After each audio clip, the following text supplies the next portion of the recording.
for that person. That's why you see people when they die, they smile most of the time, because it's a happy thing for them. It's their continuation of what Allah has created. He brought us into this world. He says, I have created life and death. He has given us life, and now He has given us death. That's a procedure. So it's not a sad thing that Allah has taken someone. You follow? It is important. The sad situation is for the people who are living.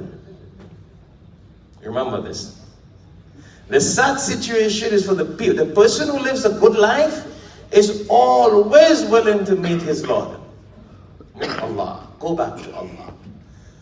You know, that's how it is. And you have so many lectures on that aspect of the prophets, Anbiya alayhi salatu wassalam, and their happiness and pleasure in going back to Allah subhanahu wa ta'ala. It's natural to go back to Allah subhanahu wa ta'ala. But unfortunately, because we have misunderstood death, we all feel sorry for the person who has died. And feel sorry for that person. When a person dies, that person does not become an orphan, does he? Or does she? It is the children who become the orphan. So you feel sorry for the living. And here where the sorry comes. So somebody dies. So the spiritual part, they lived their life and they continued. We make dua for them. They have their life. And they're not worried anything about what went on in the back. It's all about their future journey continuation. It is the husband or the wife. If your husband dies, it is you, the wife, has the regret. The regret is not the person that died for that person. The regret is for the wife. Did you fulfill the rights of that husband? So much care. Did you? Now the husband is gone. You don't have the choice and chance anymore to fulfill the rights of that husband. And that's a long chapter. Or your wife has passed away. Did you fulfill the rights of your wife? Did you treat her as she was supposed to be treated? Did you treat your husband as he was supposed to be treated? Did you love him justly? Did you do what Allah said and the Rasul said how to treat that person? So when the person dies now, we feel sorry for that person, but as we have lost an opportunity and have not fulfilled the haqq and the rights of that person.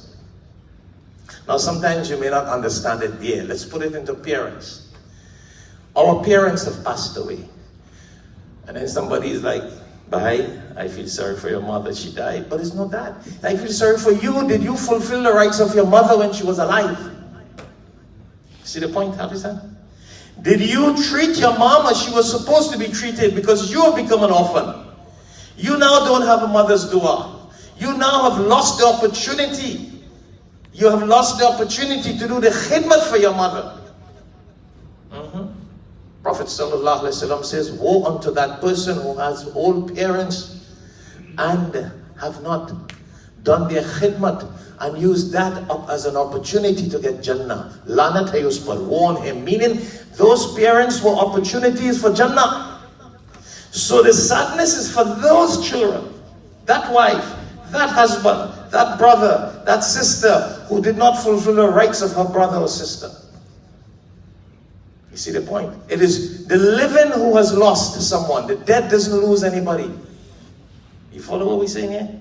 The dead does not lose anybody. That soul came here alone, and that soul has a journey alone.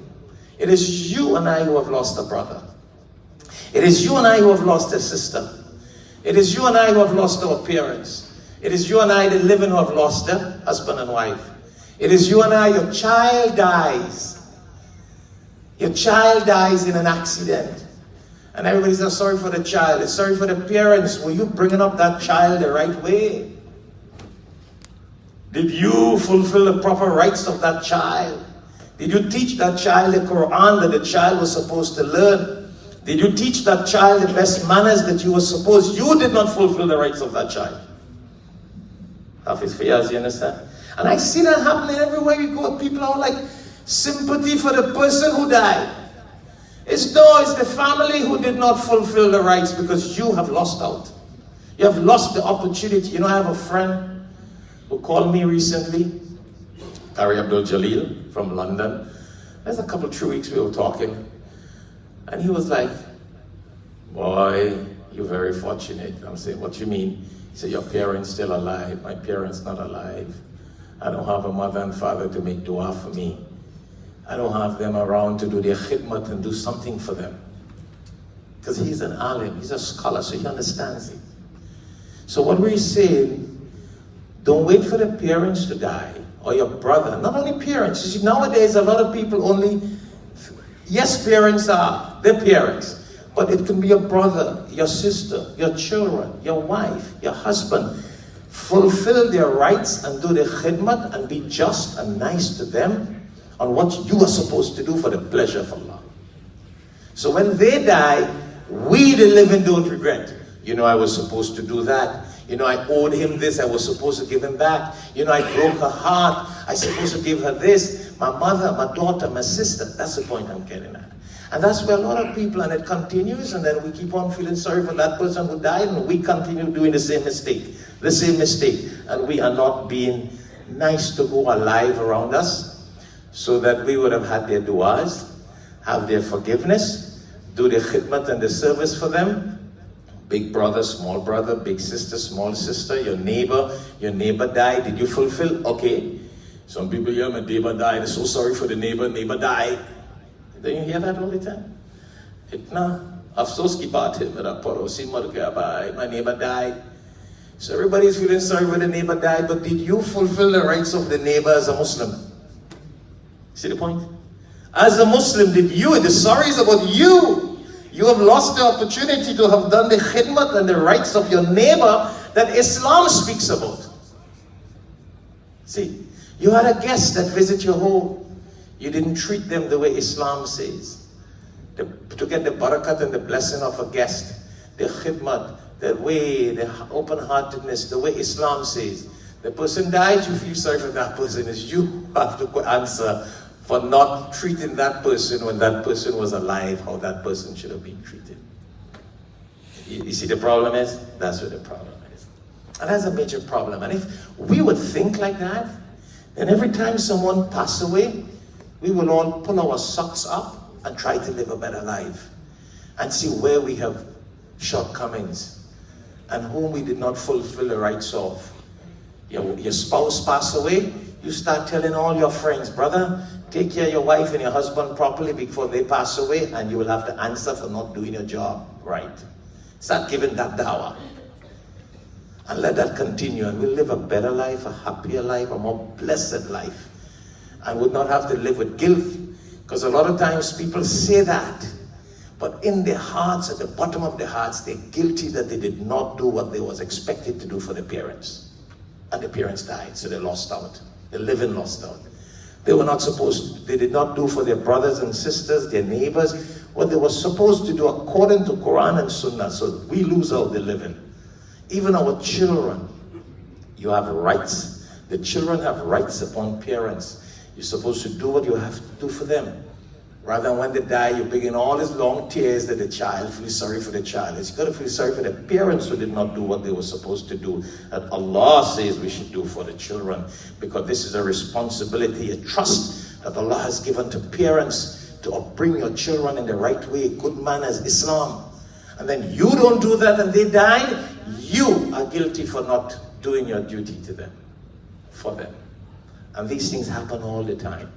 It's a big major misunderstanding, and because that's the kind of world we live in. We live in a world where we regret to announce the death of so-and-so, as though the regret is for that person. We Muslims don't think like that. We think that life and death comes from Allah, and you live the right life, you continue on. You smile when you die with a smile, because your journey has, your other journey from this world continues.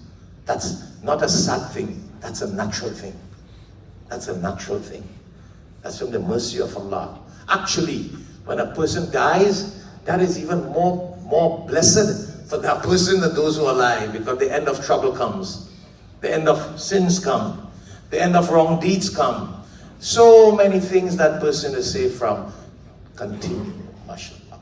All right? So, I mean, there are many different ways of looking at this, but I just want to remind myself and you that let's please remember that. Don't wait for anybody to die. Don't before you regret that we did not fulfill their rights. So all of us who have parents and wives and children and brothers and sisters, what the Quran and Sunnah say, fulfill that. So when they die, we won't have no regrets and no sin to carry. And when we die, we'll have blessings to continue with, inshallah. So it works in a favor for us.